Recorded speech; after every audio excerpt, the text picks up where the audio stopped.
ओम श्री महागणेशाय नमः। ओम ब्रह्मा मुरारी त्रिपुरांतकारी भानु शशि भूमिस्थो बुद्धश्च ग्रोश्च शुक्रः शनि राहु केतवः सर्वे ग्रहा शांतिकरा भवन्तु। आज मैं एस्ट्रो आदित्य पाराशर आपको वैदिक पाराशर ज्योतिष चैनल के माध्यम से लग्नेश के बारे में संक्षेप रूप में बताऊंगा कि लग्नेश की स्थिति कुंडली के भिन्न भिन्न भागों में हमें क्या प्रदान करती है। लग्नेश की स्थिति कई बार इतना अच्छी होती है कि वह राजयोग के समान मानी जाती है। तो सबसे पहले हम बताते हैं कि लग्नेश हमें क्या देता है। लग्नेश से व्यक्ति के व्यक्तित्व का, उसकी पर्सनैलिटी का, उसके रूप रंग का, उसके शरीर का, कद काठी का आदि का पता चलता है। कई बार व्यक्ति की जो पर्सनैलिटी है वह यहाँ पर बैठे ग्रह के ऊपर डिपेंड करती है कि किस लगन की कुंडली और यहाँ पर किसकी दृष्टि है। सबसे पहले लग्नेश कौन होगा? प्रथम भाव में, ये प्रथम भाव है, यहाँ पर जिस नंबर की भी राशि लिखी होगी वह लग्नेश कहलाएगा। और लग्नेश कुंडली के अलग अलग भावों में अलग अलग फल देता है। सबसे पहले लग्नेश अगर अपने ही भाव में हो, अपने राशि का स्वामी अपने ही भाव में हो तो क्या फल प्रदान करेगा? यह लग्नेश की बहुत अच्छी स्थिति मानी जाती है। ऐसा व्यक्ति आत्मविश्वास से परिपूर्ण होगा, स्वतंत्र रूप से काम करते हैं, किसी के यहाँ नौकरी करना पसंद नहीं करते किसी के, और इन लोगों की तरफ से कुछ इस तरह का आकर्षण होता है कि लोग इनकी पर्सनैलिटी और रूप रंग को देखकर इनकी तरफ आकर्षित होते हैं अगर यहाँ चंद्र सूर्य जैसे ग्रह हों तो। कुल मिलाकर यह भाव वृद्धि कारक माना जाता है और यह मन और शरीर को बलवान करता है। ऐसे लोग दिल से काम करने वाले होते हैं और ये लोग गंभीर स्वभाव वाले होते हैं। अपनी बात को समाज में मजबूती से किस प्रकार रखना है इनसे बेहतर कोई नहीं जानता। दूसरा, ऐसे लोग एनर्जेटिक होते हैं, अपने काम में लगन लगाते हैं, इधर उधर फिजूल घूमना ऐसे लोगों को पसंद नहीं होता। अगर लग्नेश द्वितीय भाव में हो तो क्या स्थिति होगी? जब भी लग्नेश द्वितीय भाव में होगा तो ऐसा व्यक्ति धन के पीछे भागने वाला होगा और रिस्क लेकर काम करने वाला होगा और उसमें उसे सफलता भी मिलेगी। अचानक उसे धन लाभ प्राप्त करने के पूरे चांस होते हैं। ये अष्टम भाव को देखते हैं। व्यवसाय के माध्यम से ऐसा व्यक्ति बहुत ही धन कमाता है, चाहे वह नौकरी में प्राइवेट सेक्टर में हो, चाहे व्यवसाय के माध्यम से ऐसा व्यक्ति बहुत ही धन कमाता है। यह चल अचल संपत्ति का मालिक जन्मजात से होता है। इसे एक तरह का धन योग ही समझिए। तीसरा भाव, जब भी लग्नेश तीसरे भाव में होंगे तो क्या स्थिति पैदा करेंगे? जब भी लग्नेश ऐसे व्यक्ति को पराक्रमी बनाते हैं।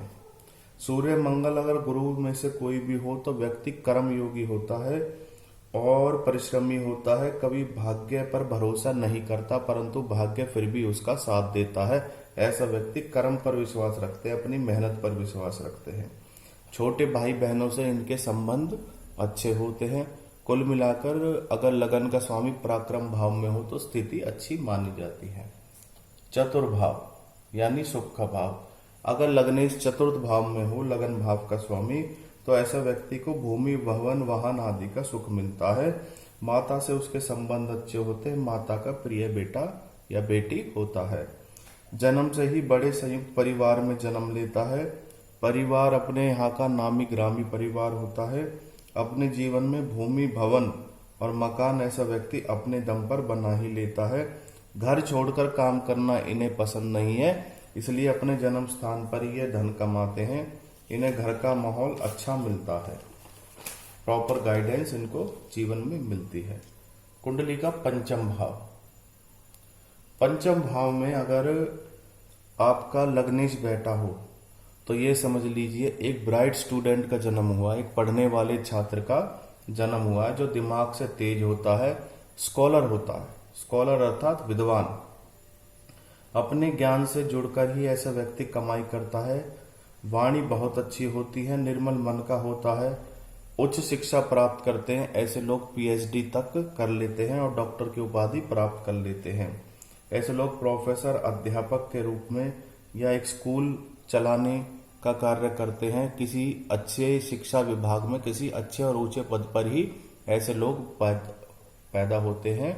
और मतलब क्षमा कीजिएगा, अच्छे स्कूल उस पे प्रोफेसर के लिए, अध्यापक के लिए स्कूल पे अच्छे पद पे काम करने के लिए ऐसे लोग पैदा होते हैं। छठा भाव, जब भी कुंडली के छठे भाव में लग्नेश होगा, लगन भाव का स्वामी होगा, तो यह भाव शत्रु, ऋण और रोग का माना जाता है। ऐसा व्यक्ति प्रबल शत्रु हंता होता है अगर यहाँ पर सूर्य, मंगल, शनि, राहु या केतु में से हो। ऐसे व्यक्ति को ऋण रोग नहीं सताते हैं। अगर यहाँ पर चंद्र, बुध, गुरु और शुक्र हो तो ऐसा व्यक्ति कॉम्पिटेटिव माइंड का होता है। परीक्षा करने में, तरक्की करने में दूसरों के साथ उसको मजा आता है। कंपटीशन करने में दूसरों के मुकाबले ज्यादा ये लोग तरक्की करते हैं। ऐसे लोग राजनीति में सफल होते हैं, सामाजिक रूप से प्रतिष्ठित होते हैं। सातवां भाव, यह भाव मनुष्य के जीवन साथी और ससुराल आदि पक्ष को देखने का भाव माना गया है। ऐसे व्यक्ति का वैवाहिक जीवन बहुत अच्छा होता है। यहाँ से लग्नेश अपने ही भाव पर दृष्टि डालता है तो यहाँ फल भी अच्छा मिलता है। ज्ञानी होगा, शास्त्रों का जानकार होगा। ऐसे व्यक्ति नौकरी की जगह व्यापार करना ज्यादा पसंद करेगा। अगर सूर्य, मंगल, शनि, राहु, केतु में से कोई ग्रह हो तो पति पत्नी में अनबन होने की संभावना बनी रहती है। और बुध, गुरु, चंद्र या शुक्र हो तो ऐसा व्यक्ति का क्या नाम है, काम धाम और बिजनेस वगैरह जो भी होगा बहुत ही अच्छा होगा।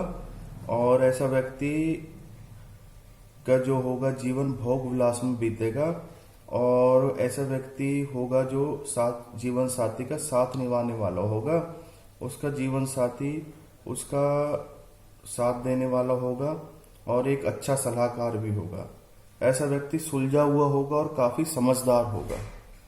कुंडली का अष्टम भाव, जब भी लग्नेश अष्टम भाव में बैठता है तो ऐसा व्यक्ति संघर्ष में जुड़ा होता है। मुसीबत से बचना ऐसे लोग अच्छी तरह जानते हैं। अगर यहाँ पर बुध या गुरु में से कोई हो तो ऐसे लोग परिणाम की चिंता नहीं करते और उन्हें अच्छे परिणाम ही मिलते हैं। ससुराल पक्ष से यह काफी धनी होगा। ससुराल पक्ष इसका अच्छा होगा और वह इसकी मदद भी करने वाले होंगे। जीवन में काफी संघर्ष के बाद अंत में ऐसा व्यक्ति जीत हासिल कर लेता है। जीवन में काफी उतार चढ़ाव देखने के बाद ये लोग जीवन में कभी नहीं घबराते। और अगर यहाँ पर शनि हो तो व्यक्ति दीर्घायु प्राप्त करता है, लंबी आयु वाला व्यक्ति होता है। कुंडली का नवम भाव, जो भाग्य का भाव कहा जाता है, अगर लग्नेश भाग्य भाव में बैठ जाए तो ऐसा व्यक्ति अपने पराक्रम के दम पर, अपने दम पर जीवन में बहुत कुछ कमा लेते हैं। ऐसे व्यक्ति का भाग्य प्रबल होता है और जब भी ऐसा व्यक्ति मेहनत करेगा तो वह धार्मिक भी होगा और निर्मल मन का भी होगा। वह एक धर्मवाचक, कथावाचक हो सकता है। धार्मिक उपदेश द्वारा, भागवत कथा द्वारा, रामायण द्वारा ऐसे लोग अच्छा खासा धन कमा लेते हैं। कभी दूसरों का बुरा नहीं सोचते। ऐसा लोग अगर यहाँ पर गुरु हो तो जब भी ऐसे लोग कथावाचक, जैसे मैंने अभी बताया था आपको, अच्छी धन कमा लेते हैं। और ऐसे लोग दूसरों के काम बहुत आते हैं। सामाजिक सेवा में, दान पुण्य में बढ़ चढ़कर भाग लेते हैं। धन से संबंधित समस्या इन्हें जीवन में कभी नहीं सताती। ये अपने पिता और दादा के लिए बहुत ही भाग्यशाली होते हैं। दसम भाव, अगर कुंडली के दसम भाव में लग्नेश बैठ जाए, लगन भाव का स्वामी, तो ऐसे व्यक्ति नौकरी पर बहुत ऊंचे पद पर होते हैं।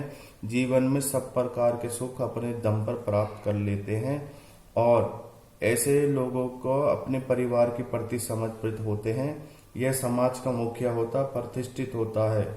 नेताओं को ऐसे लोगों से काम पड़ता है चुनाव के समय पर। इस प्रकार के लोगों की छवि कुछ इस प्रकार की अपने समाज में, अपने शहर में होती है।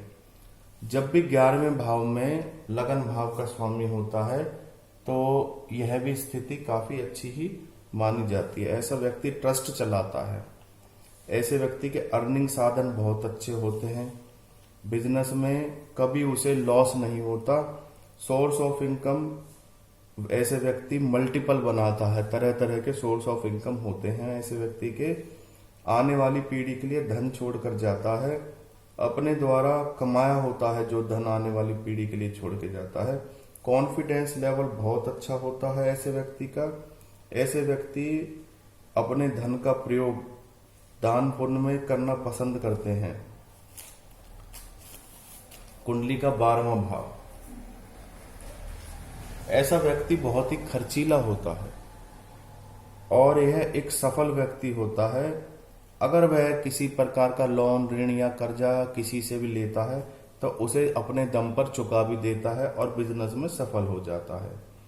ऐसा व्यक्ति कोर्ट कचहरी के मामलों में हमेशा विजयी रहता है।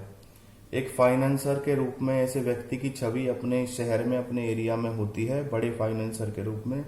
ऐसा व्यक्ति अगर कहीं इन्वेस्ट करता है पैसा तो उसमें भी, चाहे वह शेयर मार्केट हो, सफलता हासिल करता है। और ऐसा व्यक्ति कर्म योगी होगा और अपने परिवार के प्रति समर्पित होगा। शारीरिक बल से ज्यादा ऐसा व्यक्ति बौद्धिक बल से ज्यादा पैसा कमाता है। वह चाहता है कि पैसा बैठे बैठे ही उसके पास आए और ऐसा ये लोग करके दिखा देते हैं।